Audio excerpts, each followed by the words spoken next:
اندازہ کریں کس قسم کی نیک خواتین وہ رہی ہوگی، وہ 2 دوشیزائیں، وہ 2 لڑکیاں کتنی نیک رہی ہوں گی۔ اور آج کل کی ہماری اپنے مسلم معاشرے کی لڑکیوں کو پھر اس طرح سے سبق لینا چاہیے کہ ہم لڑکوں کے شانہ بشانہ، شولڈر ٹو شولڈر، اور وہ جہاں جہاں جاتے ہیں، وہ جو کرتے ہیں ہم بھی کریں۔ عام طور پر یہ بات کہی جاتی ہے، why should boys have all the fun؟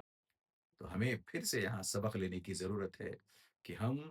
لڑکیاں اگر ہیں تو اپنے والدین کو، خاص طور سے اپنے والد کو یہ ذمہ داری دیے رکھیں کہ انہوں نے چونکہ مجھے پال پوس کر بڑا کیا ہے، شروع سے اپنی زندگی کے شروع سے میں 18 سال، 20 سال، 22 25 سال ان کے ہاں رہی ہوں، یہ میری طبیعت کے ہر پہلو سے واقف ہیں، لہٰذا انہیں سب سے بہتر پتا ہوگا کہ مجھے کس طریقے کا لڑکا جچے گا، کیونکہ انہوں نے میری دیکھ بھال جس طریقے سے کی ہے، یہ چاہتے ہیں، یہ چاہیں گے، اور اللہ عز و جل نے ان کو ذمہ دار اس لیے بھی بنایا ہے کہ یہ پھر جس طریقے سے انہوں نے میری پرورش کی ہے، جو کچھ مجھے اپنی پرورش میں انہوں نے سکھلایا ہے، سمجھایا ہے، دیا ہے، عطا کیا ہے، وہ تمام چیزیں یہ چاہیں گے کہ وہ لڑکا بھی دے سکے جس سے اس لڑکی کی، میری اپنی اس بیٹی کی شادی ہو۔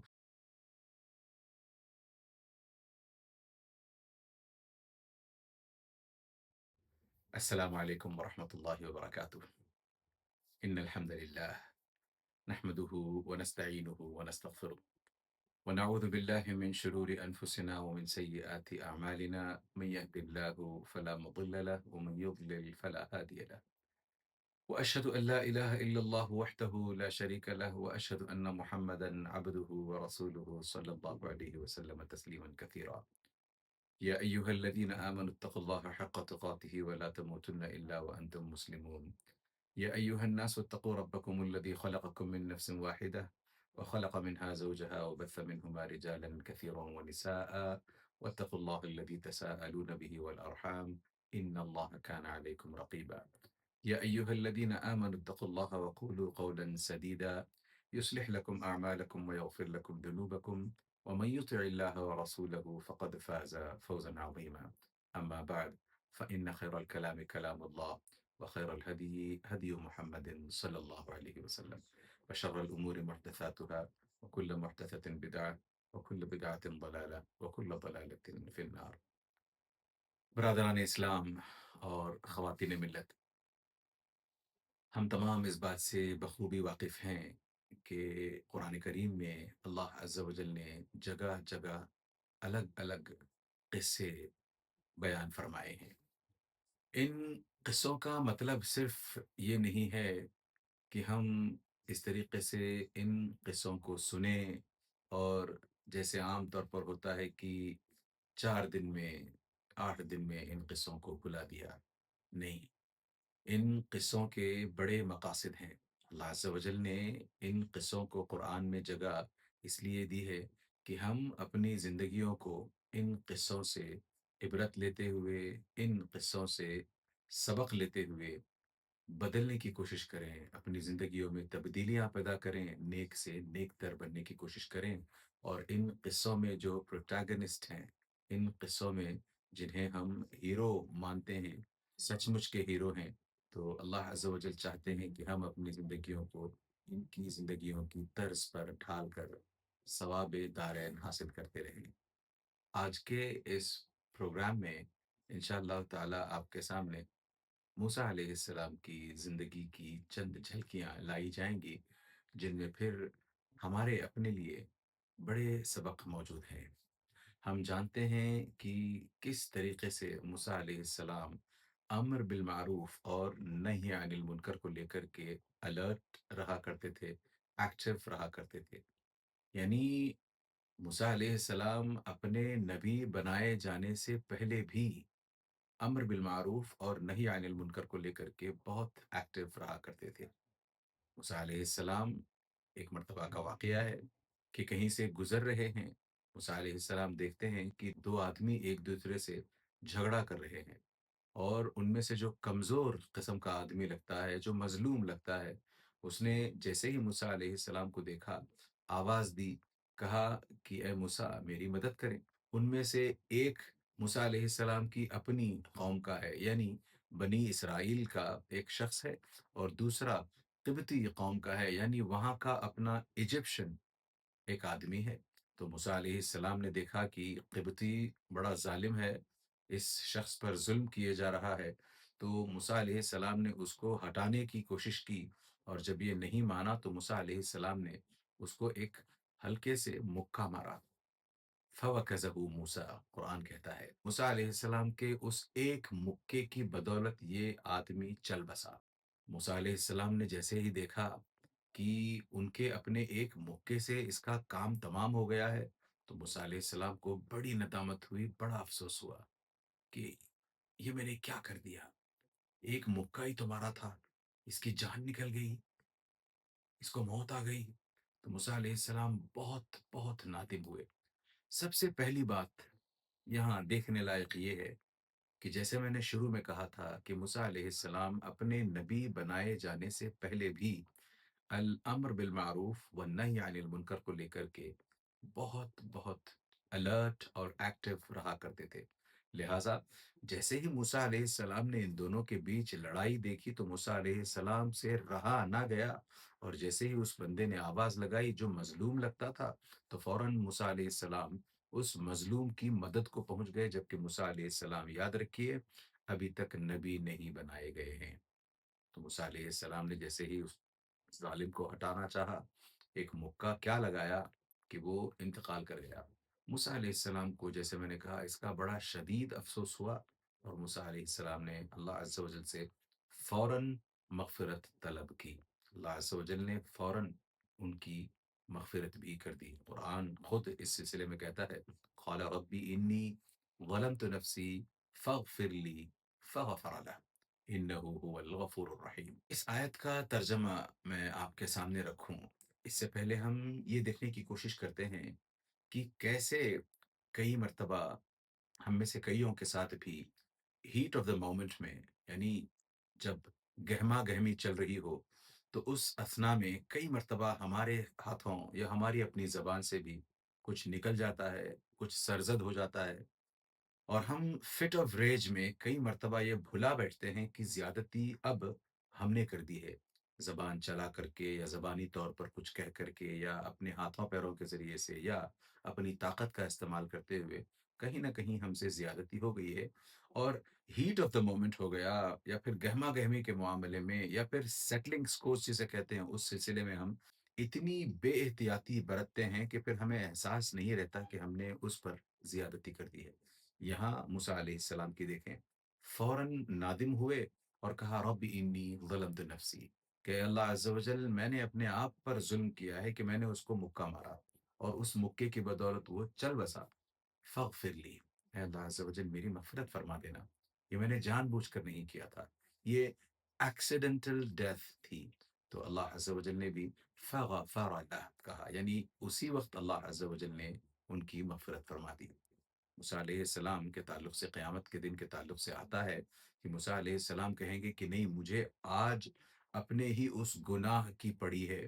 جو میں نے اپنی دنیاوی زندگی میں کیا تھا، کہ میں نے ایک کو مکہ مارا اور اس مکے کی بدولت وہ چل بسا، جبکہ موسیٰ علیہ السلام نے سب سے پہلے امیڈیٹلی مغفرت طلب کی۔ موسیٰ علیہ السلام نے ظالم کا ہاتھ روکنے کے لیے اس پر ہاتھ اٹھایا تھا، اور موسیٰ علیہ السلام نے اس کو جان بوجھ کر موت کے گھاٹ نہیں اتارا تھا۔ It was an accidental death. پھر چوتھے یاد رکھیں موسیٰ علیہ السلام کی مغفرت ہو چکی ہے، اس کے باوجود بھی موسیٰ علیہ السلام اللہ عز و جل سے اس دن ڈرے ہوئے ہیں کہ اللہ عز و جل آج اس قدر غصے میں ہیں کہ اس سے پہلے اللہ عز و جل نے کبھی ایسا غصہ نہیں دکھلایا۔ تو اندازہ کریں کہ ہم اس قسم کی نہ جانے کتنی غلطیاں روزینہ کرتے جاتے ہیں، اور ہمیں اپنی ان غلطیوں کا نہ احساس ہوتا ہے، نہ ہی ہم اللہ عز و جل کی بارگاہ میں ان غلطیوں کی معافی طلب کرتے ہیں۔ کہاں یہ کہ ہم لوگوں کے حقوق واپس جا کر کے ادا کرنے کی کوشش کریں۔ تو موسیٰ علیہ السلام اب یہاں سے نکل چلے ہیں۔ دوسرے دن فَأَصْبَحَ مُوسَىٰ خَائِفًا يَتَرَقَّبُ، اللہ عز و جل فرماتے ہیں کہ جب موسیٰ علیہ السلام نے دوسرے دن صبح کی ہے، جب موسیٰ علیہ السلام جاگے ہیں تو تھوڑے سے سہمے ہوئے ہیں، سرکمسپیکٹ ہیں، کہ پتہ نہیں میرے اس قتل خطا کا یعنی ایکسیڈنٹل ڈیتھ کا ریاکشن کیا ہوگا، لوگ کیا بولیں گے، کیا کیا ہو رہا ہوگا۔ اس چیز کو لے کر کے موسیٰ علیہ السلام تھوڑے سے سرکمسپیکٹ ہوتے ہوئے یا ترقب، اللہ عز و جل فرماتے ہیں۔ اب موسیٰ علیہ السلام سہمے سہمائے اس طریقے سے پھر گھر سے باہر نکلتے ہیں کسی کام کی غرض سے، پھر راستے میں دیکھتے ہیں وہی شخص جس نے کل موسیٰ علیہ السلام کو مدد کے لیے بلایا تھا، آج پھر ایک اور قبطی سے اس کا جھگڑا ہو گیا ہے، ایک اور ایجپشن کے ساتھ یہ لڑے جا رہا ہے۔ تو قرآن کہتا ہے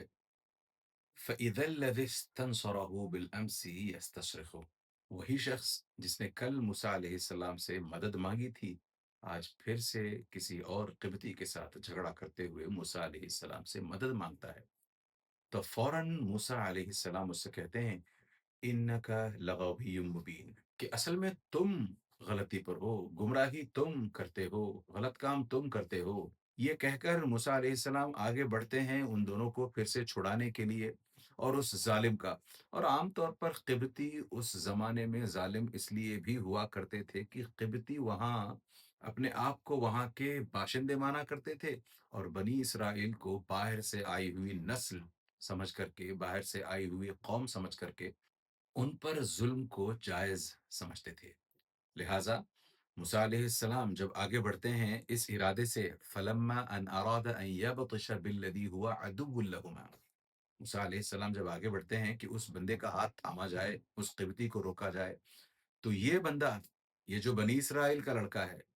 اس کو لگا کہ موسیٰ علیہ السلام اس کا ہاتھ پکڑنے کے لیے آ رہے ہیں، اس کو روکنے کے لیے، اس کو ڈرانے کے لیے آ رہے ہیں، چونکہ موسیٰ علیہ السلام نے اسے کہا بھی تھا کہ اصل میں غلطی پر تم ہو۔ مگر جیسے ہی موسیٰ علیہ السلام ایڈوانس کرتے ہیں، آگے بڑھنے لگتے ہیں، تو اس کو لگتا ہے کہ یہ انہیں پکڑنے کے لیے آ رہے ہیں، تو فوراً کہہ اٹھتا ہے اتريد ان تقتلنی كما قتلت نفسا بالامس، کہ اے موسیٰ، کیا تم میرا بھی اسی طریقے سے قتل کرنا چاہتے ہو جیسے کل تم نے اس قبطی کا قتل کیا تھا؟ تو فوراً یہ جو قبطی ہے یہ بات سن کر کے بھاگ نکلتا ہے، فرار ہو جاتا ہے۔ کیوں؟ اس کی سمجھ میں آ جاتا ہے کہ اچھا کل جو قتل ہوا تھا، ہم لوگ ڈھونڈ رہے ہیں، تلاش کر رہے ہیں کہ کس نے قتل کیا ہے، قاتل یہاں ہے، موسیٰ نے قتل کیا ہے۔ تو یہ فوراً خبر لے کر کے فرعون کے دربار پہنچتا ہے تاکہ فرعون کو خبر کر سکے اور موسیٰ علیہ السلام پر ایکشن لیا جا سکے۔ تو فرعون اپنی ایک آرمی کو، اپنی ایک ٹکڑی کو، فوج کو، اپنے کچھ لوگوں کو بھیجنا چاہتا ہے تاکہ موسیٰ علیہ السلام کو نہ صرف گرفتار کیا جائے بلکہ قتل بھی کر دیا جائے۔ ایک شخص جو وہاں ہوتا ہے اس دربار میں، اس نے فوراً یہ بات سنی، اور اس سے پہلے کہ فرعون کی ٹکڑی، فرعون کی فوج وہاں سے روانہ ہو موسیٰ علیہ السلام کو گرفتار اور پھر قتل کرنے کے لیے، یہ شارٹ کٹ لیتے ہوئے سیدھے موسیٰ علیہ السلام کے پاس پہنچتا ہے اور انہیں خبر دیتے ہوئے کہتا ہے ان الملأ یأتمرون بک لیقتلوک، کہ فرعون کی طرف سے ایک ٹکڑی تمہاری طرف آ رہی ہے تاکہ تمہارا قتل کرے، فخرج انی لک من الناصحین، میں کہتا ہوں کہ تم یہاں سے نکل چلو، بھاگ جاؤ۔ تو موسیٰ علیہ السلام کو جیسے ہی خبر ہوتی ہے کہ لوگ ان کے قتل کے درپے ہوئے جا رہے ہیں، موسیٰ علیہ السلام وہاں سے بھاگ کھڑے ہوتے ہیں۔ اب آپ اندازہ کر کے دیکھیں، سوچ کر دیکھیں کہ فرعون کا ڈومینین، فرعون کی اپنی حکومت کتنی دور تک رہی ہوگی۔ تو اس ساری حکومت کا جو دائرہ ہے اس سے باہر نکل کر موسیٰ علیہ السلام کو جانا ہے تاکہ پھر موسیٰ علیہ السلام اس فرعون کے چنگل میں نہ آ سکیں۔ تو موسیٰ علیہ السلام بہت دور تک دوڑتے، بھاگتے، نکلتے چلے جاتے ہیں۔ تو راستے میں موسیٰ علیہ السلام نے دعا بھی کی، فخرج منها خائفا يترقب قال رب نجنی من القوم الظالمین، موسیٰ علیہ السلام نے دعا کی جب وہ ڈرے سہمے ہوئے تھے، بھاگ کھڑے ہوئے تھے، تو انہوں نے کہا کہ اے رب نجنی من القوم الظالمین، مجھے اس ظالم قوم سے نجات دلا دیجئے۔ تو کہا جاتا ہے کہ اللہ عز و جل نے ایک فرشتے کو گھوڑے پر بٹھا کر کے موسیٰ علیہ السلام کی مدد کے لیے روانہ کر دیا۔ تو موسیٰ علیہ السلام اب اس گھوڑے پر بیٹھ کر کے کافی دور تک سرحدیں پار کرتے ہوئے موسیٰ علیہ السلام اس ڈومینین سے، اس حکومت کے احاطے سے باہر نکلنا چاہتے ہیں۔ جب بارڈرز سے باہر نکل جاتے ہیں موسیٰ علیہ السلام، تب انہیں چین کا سانس آتا ہے۔ اب موسیٰ علیہ السلام مدین کی طرف چلے جا رہے ہیں، تو موسیٰ علیہ السلام پھر سے دعا کرتے ہیں اور اللہ سے امید بھی لگاتے ہیں کہ اللہ عز و جل ان کی ہدایت کا سامان فرمائیں گے۔ تو کہتے ہیں وَلَمَّا تَوَجَّهَ تِلْقَاءَ مَدْيَنَ قَالَ عَسَىٰ رَبِّي أَن يَهْدِيَنِي سَوَاءَ السَّبِيلِ۔ جب وہ مدین کی طرف آگے بڑھنے لگے تو انہوں نے کہا عَسَىٰ رَبِّي أَن يَهْدِيَنِي سَوَاءَ السَّبِيلِ، کہ مجھے اللہ کی ذات سے، اپنے رب کی ذات سے امید ہے کہ وہ مجھے سیدھے راستے پر لے چلے گا۔ تو اس طریقے سے وہ آگے بڑھتے جاتے ہیں۔ اندازہ کریں ان کی تھکان کا عالم کیا ہوگا، وہ سر پٹ جس طریقے سے دوڑے ہیں، ایسا نہیں تھا کہ انہیں کوئی سہولت دستیاب تھی کہ آرام سے کھاتے پیتے راستے میں آرام کرتے ہوئے جائیں، نہیں، انہیں اس سرحد سے، ان حدوں سے بالکل باہر نکل جانا تھا۔ تو جب وہ باہر پہنچتے ہیں تو اندازہ کریں کافی تھکے ماندے رہے ہوں گے، بھوکے پیاسے رہے ہوں گے، اس کے باوجود بھی ان کی اپنی الامر بالمعروف والنہی عن المنکر کو لے کر کے کیسی تڑپ تھی، کیسی جستجو تھی کہ جہاں کہیں ہلکا سا نگیٹو کام دیکھا، کسی کو کسی پر ظلم کرتے ہوئے موسیٰ علیہ السلام نے دیکھا تو ان سے رہا نہیں جاتا۔ آج کی ہماری اپنی قوم کو بھی، ہمارے اپنے مسلم معاشرے کو بھی اس طریقے سے اپنے نوجوانوں کو تیار کرنا چاہیے کہ کہیں بھی رتی برابر بھی کوئی بھی غلطی کا کام ہو رہا ہو تو ہمارے اندر وہ مادہ ہو کہ ہم اس غلطی کو روک سکیں، اس غلطی کی اصلاح کرنے کی کوشش کر سکیں، ظلم ہونے سے روک سکیں، ظالم کو سمجھا سکیں۔ یہ اگر ہم کرتے ہیں تو انشاءاللہ تعالیٰ بعید نہیں کہ پھر انشاءاللہ تعالیٰ مسلمان بدنام نہیں ہوگا، بلکہ مسلمان خوب اپنا نام اور اسلام کا نام روشن کرے گا۔ چلیں، تو اس طریقے سے موسیٰ علیہ السلام جب مدین پہنچ جاتے ہیں وَلَمَّا وَرَدَ مَاءَ مَدْيَنَ وَجَدَ عَلَيْهِ أُمَّةً مِّنَ النَّاسِ يَسْقُونَ۔ جب موسیٰ علیہ السلام مدین پہنچتے ہیں تو دیکھتے ہیں کہ وہاں پر کچھ لوگ ایک کنویں کے ارد گرد جمع ہیں اور اپنی بکریوں وغیرہ کو پانی پلائے جا رہے ہیں، اور ساتھ میں یہ بھی دیکھتے ہیں وَوَجَدَ مِن دُونِهِمُ امْرَأَتَيْنِ تَذُودَانِ، دو عورتیں دیکھتے ہیں کہ الگ کنارے ہٹ کر کے کھڑی ہیں، ان مردوں کے ساتھ ان کا کوئی مقابلہ، کوئی میل نہیں ہے، بس انتظار میں لگی ہیں یہ دو عورتیں۔ تو موسیٰ علیہ السلام اس طریقے سے ان دونوں عورتوں سے پوچھنے لگتے ہیں قال ما خطبکما، آپ کا ماجرا کیا ہے؟ اندازہ کریں کس قسم کی نیک خواتین وہ رہی ہوگی، وہ دو دوشیزہ ہیں، وہ دو لڑکیاں کتنی نیک رہی ہوں گی، اور آج کل کی ہماری اپنے مسلم معاشرے کی لڑکیوں کو پھر اس طرح سے سبق لینا چاہیے کہ ہم لڑکوں کے شانہ بشانہ، شولڈر ٹو شولڈر، اور وہ جہاں جہاں جاتے ہیں، وہ جو کرتے ہیں ہم بھی کریں۔ عام طور پر یہ بات کہی جاتی ہے why should boys have all the fun, تو اس طریقے سے لڑکیاں بھی غلط کاریوں میں، لڑکوں کو مات دینے میں، لڑکوں سے کمپیٹ کرنے میں، کئی سارے میادین میں، کئی ساری فیلڈز میں آگے نکل جاتی ہیں، اس بات کا خیال نہیں کرتی، اس بات کا احساس تک نہیں کرتی کہ اسلام انہیں جگہ جگہ اس طریقے سے اپنے آپ کو ایکسپوز کرنے سے، فتنوں میں اپنے آپ کو ڈالنے سے روکتا ہے۔ ایک مسلمان باحیا عورت کا اپنا دائرہ کار الگ ہوتا ہے۔ تو اس حساب سے دیکھیں کہ ان دو لڑکیوں نے ان اس بھیڑ کی طرف جا کر کے ٹسل کرتے ہوئے،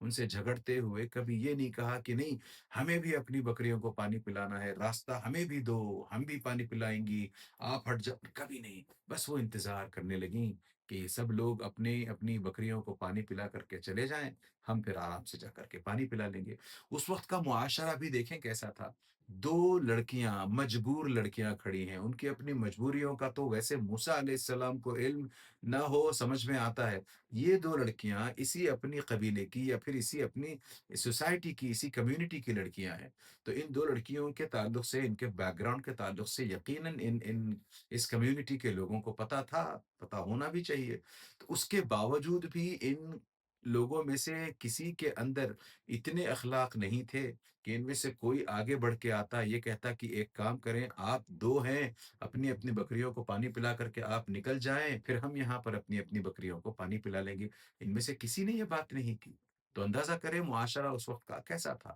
آج اس طریقے سے معاشرے کو بدلنے کے لیے حساس، نیک، با اخلاق مسلمانوں کی ضرورت ہے۔ تو موسیٰ علیہ السلام جیسے ہی ان دونوں عورتوں سے پوچھتے ہیں قال ما خطبكما قالتا لا نسقي حتى يصدر الرعاء فابونا شیخ کبیر، کہا کہ ہم اس وقت تک اپنی بکریوں کو پانی نہیں پلا سکتے جب تک کہ یہ چرواہے اپنی اپنی بکریوں کو پانی پلا کر کے ہٹ نہ جائیں۔ تو موسیٰ علیہ السلام سے رہا نہ گیا کہ کیسے ظلم ہو رہا ہے، لڑکیاں مجبور، ان کے اپنے والد صاحب بزرگ ہیں، وہ خود چل کر نہیں آ سکتے، ان کا اپنا ریوڑ ہے بکریوں کا، اور یہ ہٹے کٹے مستنڈے مرد، ان میں سے کسی ایک کو بھی توفیق نہیں کہ ان عورتوں کو آگے بڑھا دے تاکہ یہ پانی پلا کر چلے جائیں۔ موسیٰ علیہ السلام خود آگے بڑھتے ہیں اور ان دونوں عورتوں کی بکریوں کے پانی پلانے کا سامان کرتے ہیں۔ قرآن اس سلسلے میں گویا ہے فَسَقَى لَهُمَا ثُمَّ تَوَلَّى إِلَى الظِّلِّ فَقَالَ رَبِّ إِنِّي لِمَا أَنزَلْتَ إِلَيَّ مِنْ خَيْرٍ فَقِيرٌ۔ موسیٰ علیہ السلام جیسے ہی ان دونوں عورتوں کو ان کی بکریوں کو پانی پلا دیتے ہیں، ایک پیڑ کے سائے تلے آ کر کے آرام کرنے لگتے ہیں اور اپنی زبان سے یہ کلمات کہتے ہیں، ربی انی لما انزلت الی من خیر فقیر۔ اے اللہ عز و جل، جس کسی بھی قسم کی بھلائی، جس کسی بھی قسم کا خیر آپ مجھ پر نازل کرنا چاہتے ہو، آپ میرے لیے بھیجنا چاہتے ہو، میں اس کا محتاج ہوں۔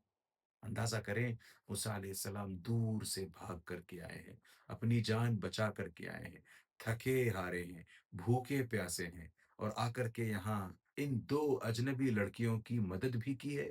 اور ان کے چلے جانے کے بعد بس ایک کونے میں پیڑ کے سائے تلے آرام کرنے کے لیے بیٹھ جاتے ہیں اور اللہ عز و جل سے دعائیں کرنے لگتے ہیں۔ ہم میں سے کتنے ہیں اس طریقے سے ہمیشہ شکایات کا انبار لگاتے ہیں اللہ عز و جل سے، لوگوں سے؟ اللہ عز و جل سے تو شکایات کرتے ہی ہیں، لوگوں سے اللہ عز و جل کی بابت شکایات کرتے ہیں کہ اللہ عز و جل نے میرے ساتھ ایسا کیوں کیا، میرا ہی بیٹا ایسا کیوں نکلا، میری ہی بیٹی کے ساتھ، میرے ہی ساتھ، میرے ہی جاب کو، میری ہی کمپنی کو، میرے ہی بزنس کو۔ اس طریقے سے نہ جانے ہم کتنی شکایات کا انبار لگاتے ہیں۔ یہاں موسیٰ علیہ السلام کی طرف دیکھیں، اپنی جان بچا کر کے آئے ہیں، بھاگ دوڑ کر کے آئے ہیں، تھکے ماندے ہیں، اس کے باوجود بھی موسیٰ علیہ السلام کی زبان سے شکایت کا ایک لفظ نہیں نکلتا، بلکہ اپنی فقیری، اپنی محتاجی اللہ عز و جل کے سامنے رکھتے ہوئے کہتے ہیں کہ جو بھی خیر آپ مجھ تک بھیجنا چاہیں یا رب، میں اس خیر کا سچ مچ محتاج ہوں، میں اس خیر کو چاہتا ہوں۔ I am in need of any kind of favor that you'd like to bestow upon me۔ سو یہ کہنا تھا۔ اور کچھ روایات میں آتا ہے کہ جس طریقے سے یہ دعا کی موسیٰ علیہ السلام نے، ان دو عورتوں میں سے ایک عورت کو الہام ہو گیا یا ایک عورت کو پتہ چل گیا اس طریقے کی دعا کا، تو یہ عورتیں اپنا اپنا ریوڑ لے کر کے گھر چلی جاتی ہیں۔ تو جیسے ہی والد صاحب نے دیکھا کہ آج لڑکیاں جلدی آ گئی ہیں تو ماجرا پوچھا، اور ان لڑکیوں نے سارا قصہ کہہ سنایا۔ اور یہاں پھر سے کیسے ان بزرگ والد صاحب نے اپنی بیٹیوں کے ساتھ معاملہ کیا، اس پر بھی ذرا غور کریں کہ اس نوجوان شخص کو بلا لاؤ تاکہ میں اس کو اس کے اس احسان کا بدلہ دوں۔ یعنی ایک سیکنڈ کے لیے بھی ان والد بزرگوار نے اپنی ان دونوں لڑکیوں پر کسی بھی قسم کا شک نہیں کیا کہ اچھا تم اتنی جلدی کیسے آ گئی، کس نے پانی پلایا، کیا کیا کہا اس نے، اور کیا بات ہوئی تمہاری اور اس کی، کیا کوئی یارانہ ہے، کیا ایسے کہ نہیں، اس طریقے سے کسی قسم کے شک اور شبہ کا بالکل نہ اظہار کیا، نہ ہی اس کی گنجائش بنائی، بلکہ قرآن نے اس کو صاف الفاظ میں نقل کیا ہے فَجَاءَتْهُ إِحْدَاهُمَا تَمْشِي عَلَى اسْتِحْيَاءٍ قَالَتْ إِنَّ أَبِي يَدْعُوكَ لِيَجْزِيَكَ أَجْرَ مَا سَقَيْتَ لَنَا۔ جب ان کے والد صاحب نے ان سے کہا کہ جا کر کے لے آئیں موسیٰ علیہ السلام کو، تو ان میں سے ایک چل کر کے موسیٰ علیہ السلام تک پہنچتی ہے، بڑی حیا کے ساتھ، بڑے وقار کے ساتھ ان کے پاس آتی ہے۔ علماء کہتے ہیں کہ اس نے نہ صرف اپنے آپ کو پوری طریقے سے، جیسے ہماری آج کی ماشاء اللہ تبارک اللہ نیک عورتیں برقعے میں ڈھکتی ہیں، نہ صرف اس طریقے سے اس خاتون نے بھی اپنے آپ کو برقعے میں ڈھکا ہوا تھا، بلکہ اس خاتون نے اپنا چہرہ تک نہیں دکھلایا، بلکہ آ کر کے صاف موسیٰ علیہ السلام سے کہا ان ابی یدعوک لیجزیک اجر ما سقیت لنا، میرے والد صاحب آپ کو طلب کرتے ہیں کہ وہ آپ کو آپ کے اس احسان کا بدلہ دینا چاہتے ہیں، آپ نے جو ہماری مدد کی ہے اس کا بدلہ دینے کے لیے میرے والد آپ کو طلب کرتے ہیں۔ تو یہاں پھر سے دیکھیں فوراً موسیٰ علیہ السلام اٹھتے ہیں اور اس والد بزرگوار کے گھر کی طرف چل پڑتے ہیں۔ اب یہاں پھر سے علماء کہتے ہیں کہ کس بہترین اخلاق کے حامل موسیٰ علیہ السلام تھے، کہ عام طور پر ہوتا یہ ہے کہ جس نے راہ دکھلانی ہے وہ سامنے چلتا ہے، اور موسیٰ علیہ السلام کو چونکہ ان دو خواتین کا گھر، ان دو لڑکیوں کا گھر پتہ نہیں تھا، لہٰذا موسیٰ علیہ السلام اس لڑکی سے یقیناً یہ کہتے کہ چلو تم مجھے راستہ دکھلاؤ، میں تمہارے پیچھے پیچھے چلتا ہوں۔ نہیں، موسیٰ علیہ السلام نے یہ نہیں کہا۔ کیوں؟ کیونکہ پھر ہو سکتا ہے کہ موسیٰ علیہ السلام کی نظر اس خاتون پر پیچھے سے ہی صحیح پڑے اور دل میں بیکار میں خیال جاگنے لگے۔ موسیٰ علیہ السلام نے کہا نہیں، میں آگے چلتا ہوں، تم پیچھے چلنا میرے، تاکہ میری نظریں تم پر نہ پڑنے پائیں، اور میں جیسے جیسے آگے آگے بڑھتا جاؤں، اگر مجھے رائٹ کی طرف مڑنا ہے تو ایک کنکر رائٹ کی طرف پھینک دینا، میں اس طرف مڑ جاؤں گا، اسی طریقے سے لیفٹ کی طرف مڑنا ہے تو ایک کنکر لیفٹ کی طرف پھینک دینا، میں اس طرف مڑ جاؤں گا۔ اس حساب سے یہ آگے چلتے چلے جاتے ہیں، اور آج کا معاشرہ ایسا ہے کہ ہم عام طور پر لیڈیز فرسٹ، تاکہ ہم پھر شاید پیچھے سے لیڈیز کو اس طریقے سے تاک سکیں۔ نہیں، ہمیں ایسا نہیں کرنا چاہیے۔ لہٰذا جب موسیٰ علیہ السلام ان کے گھر پہنچتے ہیں تو ان دونوں دوشیزاؤں میں سے ایک نے کہا، قالت احداہما یا ابت استاجر ان خیر من استاجرت القوی الامین، ان دونوں میں سے ایک نے کہا کہ ابا جان، آپ کیوں نہیں اس شخص کو ہمارے اپنے ہاں ملازم کے طور پر رکھ لیں، یہ ہماری اپنی بکریوں کو چرائیں گے اور بدلے میں آپ ان کو اجرت دے دیا کریں۔ تو اس طریقے سے جیسے ہی یہ بات رکھی تو ان والد بزرگوار نے فوراً کہا، انی اریدو ان انکحک احدی ابنتی ہاتین، انہوں نے کہا کہ میں ان دو لڑکیوں میں سے ایک کے ساتھ تمہارا نکاح کرنا چاہتا ہوں۔ یہاں پر پھر سے کافی ساری امپورٹنٹ باتیں آتی ہیں۔ سب سے پہلے ان دونوں دوشیزاؤں میں سے ایک نے جب کہا کہ آپ اجرت پر رکھ لیں، تو یہ بھی ممکن ہے کہ ان دوشیزاؤں میں سے ایک نے موسیٰ علیہ السلام سے شادی کرنی چاہی، مگر دیکھیں کس حلال طریقے سے یہ بات اپنے والد بزرگوار کے سامنے رکھی، کہ کہا ان خیر من استاجرت القوی الامین، آپ ان کو ہائر کر لیں، اتنا زبردست طاقتور انسان اور اتنا امانت دار انسان اجرت پر رکھنے کے لیے بہت زبردست فیصلہ ہوگا۔ یعنی